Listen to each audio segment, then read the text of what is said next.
Dear students, you are welcome to my online teaching classes. I am Sheeshpal Chauhan. मैं शीशपाल चौहान आप सबका स्वागत करता हूं अपने चैनल शीशपाल चौहान पे।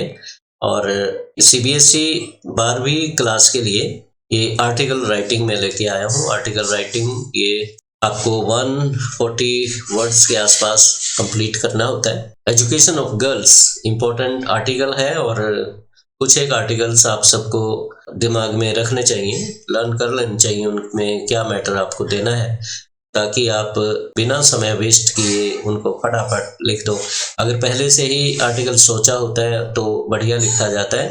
रैंडम आप ऑन द स्पॉट कोई लिखने बैठोगे तो उसमें टाइम ज़्यादा लगता है। तो कुछ आर्टिकल्स जो इम्पोर्टेंट है उनको पहले से ही आपको माइंड में रखना है।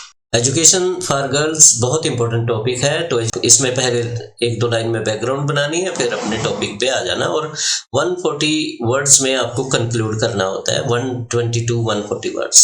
Education is like a lamp that removes the darkness of ignorance from human mind. जो शिक्षा होती है वो एक चिराग की तरह होती है जो अंधकार को भगाता है, अज्ञानता रूपी अंधकार को भगा देता है। शिक्षा एक चिराग की तरह होती है जो मनुष्य के दिमाग में जो अंधकार है उसको भगा देती है। जैसे रोशनी होती है तो अंधकार भाग जाता है, तो इसी प्रकार से शिक्षा हमारे दिमाग में बहुत सी चीजें रोशनमय कर देती है, उन्हें इल्यूमिनेट कर देती है। It broadens our point of view towards life. हमारे जीवन के प्रति सोच होती है, दृष्टिकोण होता है, उसको डेवलप करती है, विस्तृत करती है, ब्रॉडन करती है।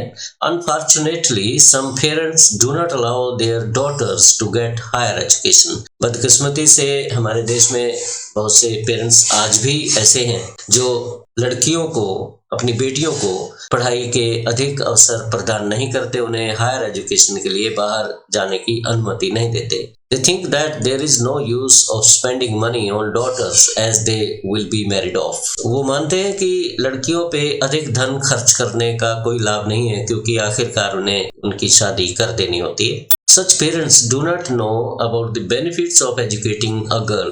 ऐसे पेरेंट्स यह नहीं जानते कि लड़की को एजुकेट करने के कितने लाभ होते हैं, उससे वो अवगत नहीं है। If a boy is educated, one person is educated. अगर लड़के को एजुकेट करते हैं तो एक ही व्यक्ति एजुकेटेड हुआ।